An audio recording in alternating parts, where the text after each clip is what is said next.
warahmatullahi wabarakatuh. Selamat datang teman-teman semua di podcast Ormas, obrolan mahasiswa. Kali ini kita kedatangan tamu spesial, yaitu siapa namanya Mas? Saya Fajar Ma'ruf, aslinya dari Cilacap. Sekarang lagi ngampus di UIN Raden Said, Jakarta. Oh, dari kampus. Iya. UIN. Saya juga dari UIN. Nah, di podcast kali ini kita akan membahas satu tema, yaitu tentang pengalaman anak rantau. Nah, kan pasti dari anak rantau dari luar Solo ini kan banyak ya yang kuliah di Solo. Iya. Pasti juga banyak pengalaman dan juga banyak apa ya namanya, kayak perbedaan gitu.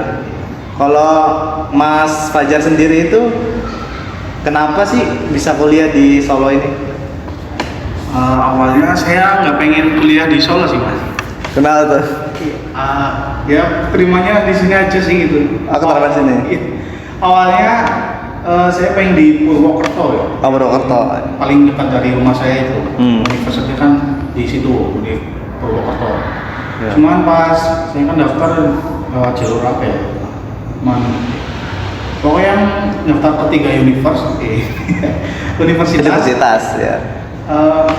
Pilihan pertamanya itu ini Solo, karena saya pengen nyoba merantau juga dari rumah gitu kan. Dulu kan nggak pernah merantau gitu. Jadi pengen nyoba aja itu, enak apa enggak, dan akhirnya hidup terima di sendiri. sini. Ya. Kan saya juga Mas, saya kan dari Jakarta juga. Jadinya saya ketika kuliah di Solo ini mengalami beberapa perbedaan dari budaya maupun dari bahasa, makanan juga, pokoknya banyak. Nah, kalau Mas Fajar sendiri itu yang membuat Mas Fajar kaget dengan budaya di Solo ini ketika mengikuti acara Mas misalnya? Yang paling kaget itu apa ya? Kalau acara sih kurang ada ya mungkin. Cuman yang paling bikin kaget itu dari segi makanan di sini. Oh iya, makanan. Makanan itu di sini manis-manis gitu. Oh, manis-manis. Iya, kalau dari saya yang tinggal di Cilacap kan lidahnya lebih ke gurih sama asin. Oh, gurih dan asin. Iya. Cuman di sini manis semua, terus kayak kalau istilah Jawanya legidik, tau nggak? Oh, gidik. Nggak tahu. Legidik itu kayak gak enak di punggung kalau banyak makan gitu. Oh iya. Saya sering banget makan makanan sini itu kebanyakan ngerasain kayak gitu. Manisan, gak enak, kurang asin, nggak rasa. Bukan menjelekan sih, cuman yang saya rasakan itu kayak gitu. Ya, karena ini ya perbedaan sih. Iya, beda. Yang membuat Mas Fajar itu kaget itu ketika makan makanan apa? Misalnya contohnya? Contohnya banyak sih, kayak sayur-sayuran. Iya. Kebanyakan sayur-sayuran. Sayur tempe atau buncis atau yang banyak banget yang nggak suka. Sini yang paling doyan itu paling cuma ayam geprek sih. Oh iya, karena murah juga ya. Ayam geprek. Nasi padang di sini juga saya kurang serg sih. Cuman kalau mahasiswa nasi padang itu boleh lah ya, rasanya juga boleh sih. Lebih enak daripada yang biasanya ya. Walaupun agak mahal ya. Iya, soalnya porsi banyak, kenyang. Porsi kenyang itu. Kalau Mas Fajar sendiri itu ketika kuliah di Solo ini bisa nggak sih Mas kayak memahami dari bahasa Jawa di sini? Saya apa perlu butuh beberapa waktu gitu untuk bisa menyesuaikan? Perlu beberapa waktu sih. Saya awal-awal banget kesini itu untuk berbicara dengan orang asli Solo butuh jeda itu. Misalnya kamu asli Solo nih, lagi ngobrol. Nah, aku nggak bisa ngomong langsung cepat gini langsung paham, tapi harus ada jeda. Kamu ngobrol terus aku diem sebentar itu memahami. Saya baru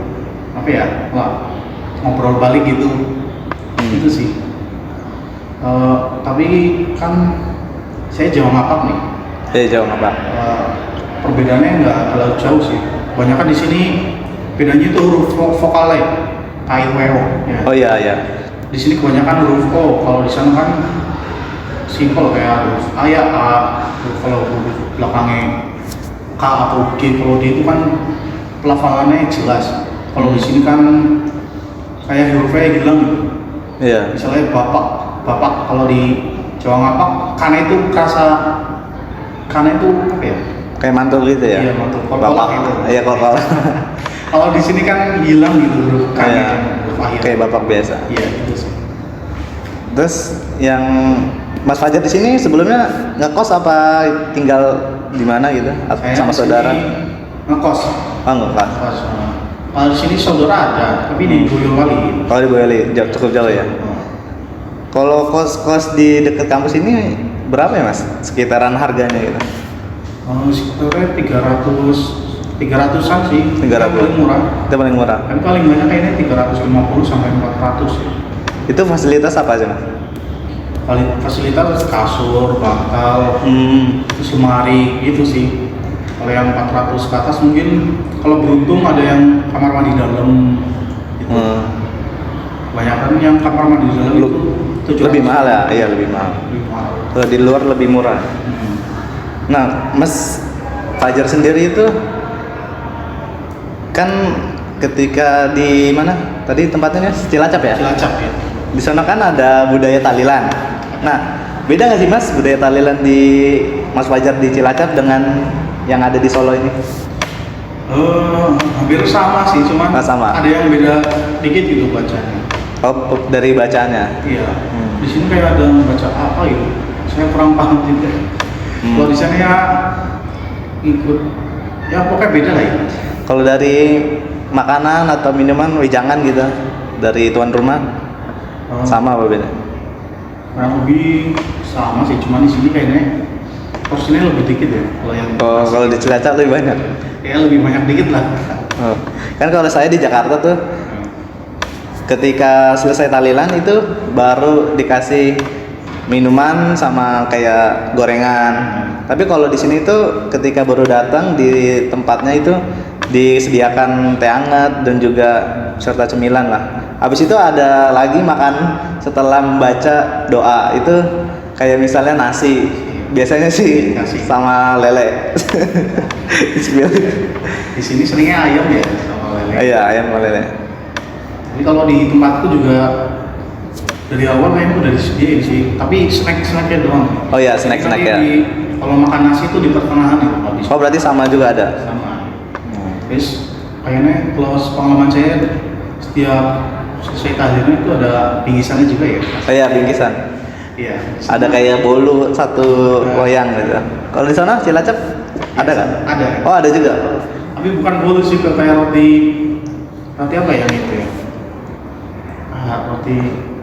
Roti kayak roti Roma semacamnya itu. Oh iya iya. Kasih pakai gelas, botol atau apa itu. Terus biskuit gitu sih. Kebanyakan itu.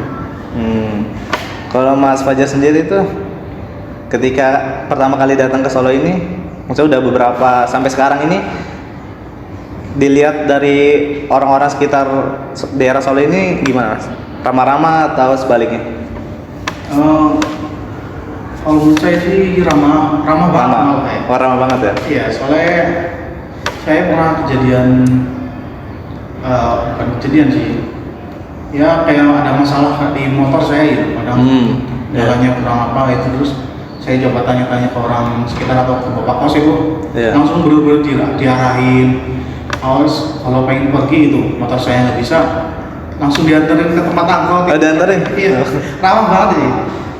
Suka dikasih makanan juga ya? Iya, kadang dikasih makanan juga, ramah sih. Tapi pernah nggak Mas kayak melihat kayak kurang ramah gitu, kurang menyenangkan? Jarang. Mungkin ada sih. Mungkin ada tapi jarang kali ya. Kebanyakan di sini ramah-ramah sih. Terus Mas Fajar kayak cara Mas Fajar biar berbaur dengan orang-orang Solo ini gimana? Kan dari masih mahasiswa di kuliah di UIN RMS Solo ini kan mesti banyak dari Solo asli. Itu gimana? Kalau jujur saya pas awal kesini mondok ya, Kos. Nah, saya berasa jadi apa ya, ansos atau introvert itu selama introvert.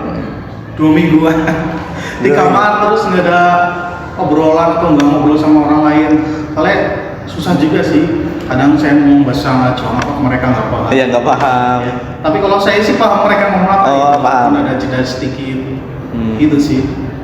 Agak susah Menyesuaikan. Karena masih baru kenal juga ya, belum. Kalau saya sih bisa dibilang tipe yang apa ya, harus dikenalin dulu ini. Orangnya kayak harus ekstrovert ya. Ini kamu ngajak sini, ayo gitu. Kalau udah ada orang lain yang ngajak saya udah mulai berani gitu. Gitu sih. Terus Mas Fajar di sini kuliah di sini itu sudah mendapatkan teman dari daerah mana aja, Mas? Oh, banyak Kan pasti banyak tuh. Iya. Dari daerah-daerah lain. Kayak dari luar pulau juga ada, kayak Kalimantan. Oh, Kalimantan ada. NTB ada juga. Gitu. Tapi kebanyakan memang orang sini sih. Iya, Seragen, Klaten gitu. Jakarta juga ada. Oh iya, saya. Closing statement atau pendapat Mas Fajar tentang kuliah di sini itu kayak rasanya atau gimana setelah Mas Fajar ungkapin? Kalau kuliah di sini sih lumayan asik sih. Dari orang-orangnya juga ramah-ramah. Cuman kayak karena kita online ya kan. Iya, online. Hampir setengah semester kan semester 6. Jadi selama 3 semester. 3 semester online terus aja. sih. Rasanya kayak kurang maksimal aja di sini. Jadi kurang ada relasi, kurang relasi. Iya, temennya. Tapi di sini asik sih. Coba kalau dari awal bisa di sini dari semester awal itu pasti lebih banyak teman, itu lebih enak. Terus juga bisa memahami bahasa Jawa dan juga budaya sekitar sini juga lebih cepat. Mungkin itu aja sih. Itu. Kalau menurut saya kan dari Jakarta ya. Ketika saya datang ke sini juga kaget sama seperti Mas Fajar, banyak sekali perbedaan.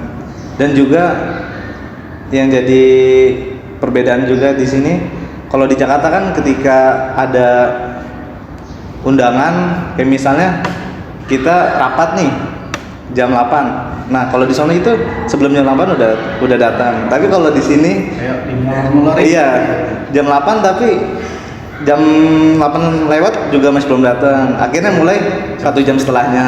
Iya benar banget. Itu juga saya merasain. Iya, kalau Saya sebel banget sih. Iya. Di Cilacap juga saya begitu, kalau ada acara pasti sebelumnya datang lebih awal. Di sini juga kalau ada acara kelas apa ya, saya tuh bisa dibilang yang datang lebih awal ya. Iya. Harus nunggu 30 menit di sini lebih awal. Sebel sih. Iya, dia di rumah karet mau bilang OTW ya, tapi lagi mandi atau baru bangun. Emang banyak. Iya sih. Ini kita harus bisa menyesuaikan. Oke Mas Fajar, terima kasih Terima kasih. telah datang dan bercerita tentang apa saja sih keluh kesah kuliah di luar daerah gitu. Oke teman-teman, cukup sekian podcast Ormas kali ini. Sampai jumpa pada podcast Ormas selanjutnya. Dadah, bye-bye.